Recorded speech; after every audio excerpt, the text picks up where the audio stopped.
Yung tinanim ko from seeds na pinili ko yung mahaba na. So testing lang to. Ang isa pala dun sa aking mga tanim na hopefully mabuhay. Sabi ko sa'yo may pasabog. So i-reveal na natin.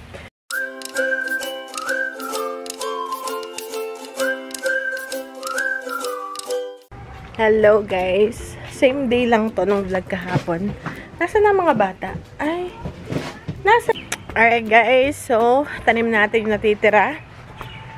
Ito naman yung nakuha natin sa nursery. Ito yung gusto ni daddy. Meron palang itong jalapeno pa. Kumuha rin pala ako ng purple. Hindi ko alam ba't kumuha ako ng purple, na excite lang ako. So tanim na natin tong mga to. Okay, kasi malaki na eh.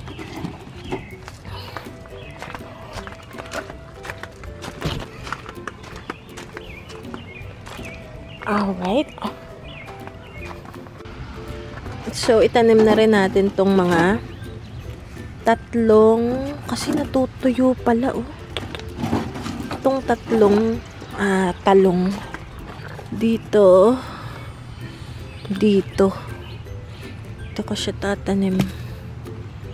Okay. Dito. Tatlo. Pag ganyan. Ayan. Okay. Diyan ko tatanim. Alright. Guys, tinanim ko na yung eggplants from the nursery. It's a leaf. That's a mint leaf. It's so good. Ito ba say? Give me this bricks. This one. What bricks do you need? The brown. I'm gonna put it in the, so I have a walkway.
Eto guys, eto.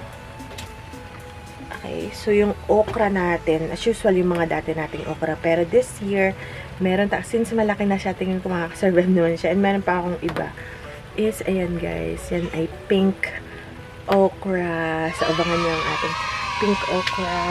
Meron din tayo na, ano ba nga, yung ano natin, like, just like last year, is, eto, bowling red okra. Meron din tayo na yung bago ko,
Ganyan lang siya. It's either nandun siya sa condo or dito lang siya sa upuan. Kasi soft. Gusto niya yung mga malalambot siya. Sofa.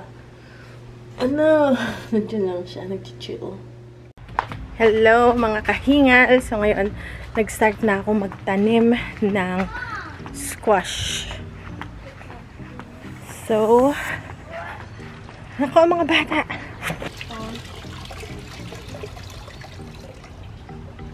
Ben, that's done with mommy's water.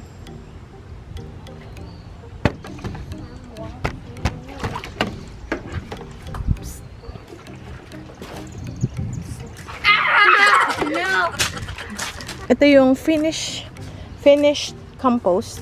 Yung pinagalo-halong dumpster food, food scraps, any food, leftover foods.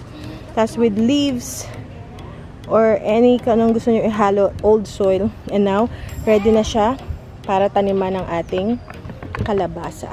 Alright? So, let's start.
Huwag nating tabunan yung pinakaano niya. Yung dito kasi mabubulok. Ayan, hanggang dyan lang. Water please, kuya. Alright. Water please. Okay. Okay, yun. Dito kuya. Diligan mo yun. The other one.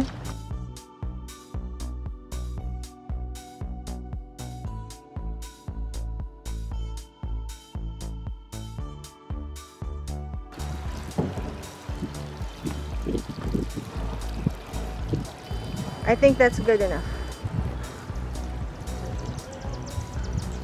Alright, good job. Thank you. So yan si kuya. Okay. Yan yung tinanim natin. Isa, dalawa. Kasi kailangan niya ng space. And kailangan nakaseparate siya talaga.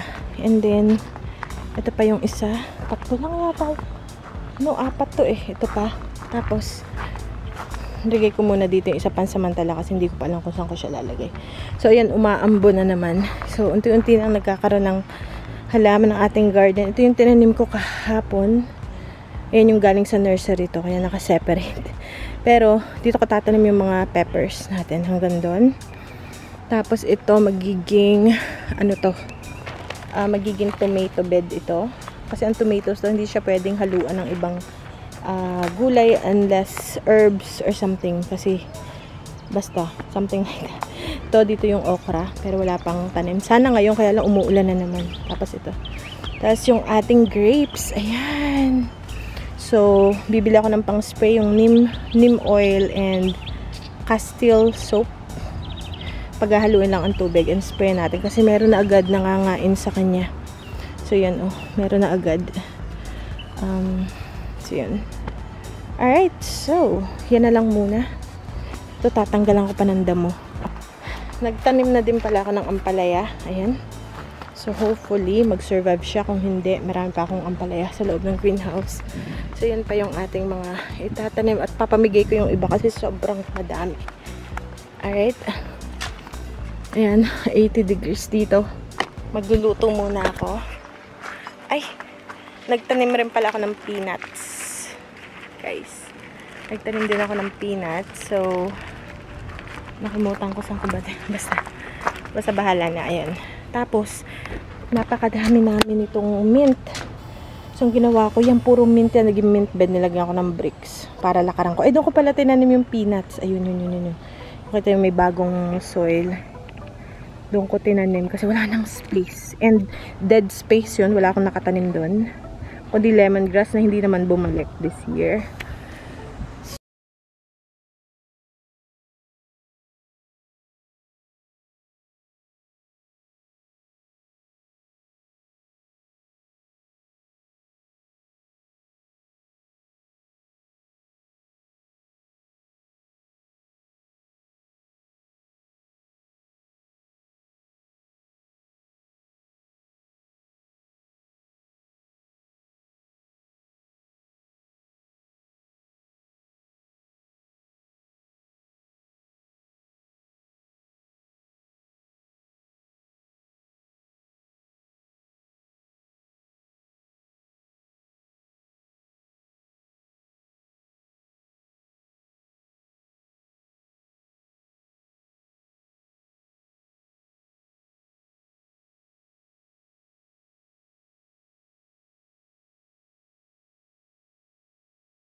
Tapos na, guys.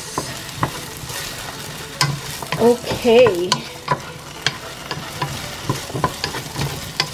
Super simple lang yung pagkain ng mga Americans. Ganyan lang. Or minsan, so marami pala nagtatanong sa inyo ba't hindi kumakain ng rice. Kasi nga, ano guys, hindi sila kumakain ng rice talaga. Maliban kung pudding, yung parang dessert, yun yung rice nila. Parang tayo, parang kakain ka ng adobo, tapos ang side mo is mashed potato or patatas, di ba? Hindi tama. So, ganun din sa kanila. Parang yung iba nating viewers, ina-expect nila na kumakain sila ng rice. Hindi guys, parang kayo, kakain nga kayo ng adobo or barbecue instead na kanin, salad, di ba?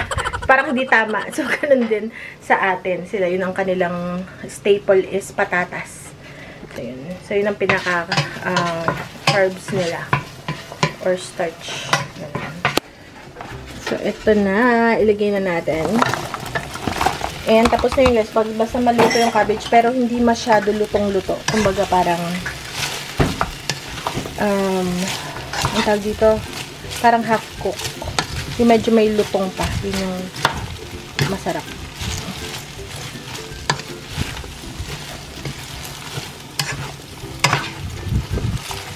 And katerno nito is yung sausage or bratwurst. Okay guys, so hayaan ko lang siya maluto, tatakpan ko siya para mas maluto siya ng mabilis. Alright. Bagay din sa hotdog ay sweet beans. Paborito rin ko ni Kuya. So gusto niya yung mainit-init ng konti. So ininit ko lang. Parang sa ating pork and beans yun. Sweet beans saka hotdog yun ang bagay. So yan guys, pinatay ko na kasi gusto ko half cook. Tatakpan ko lang and ready na yan mamaya.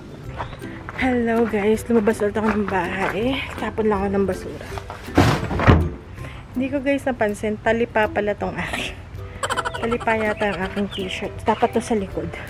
So akala ko uulan, pero hindi umulan. So plano kong magtanim ulit. So okay, so ngayon okra naman yung itatanim natin. Naglagay din ako dito ng hollow blocks. Tapos naman ko siya ng marigold. Meron pala akong seeds ng marigold. Ito yun yung ano. Yung bee. Magtanim tayo ng okra. Putasan muna natin yung... So magtatanong ko ano to. Ito ay bulb planter.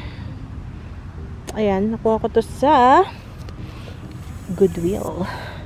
Sa ukay. 50 cents or 25 pesos. Okay, so okay na siguro yun.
nilagyan daw, meron pa ako pero hindi ko siya lalagyan.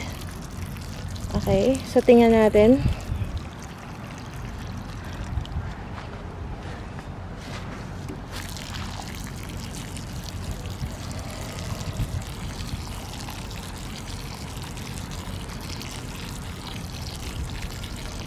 Okay.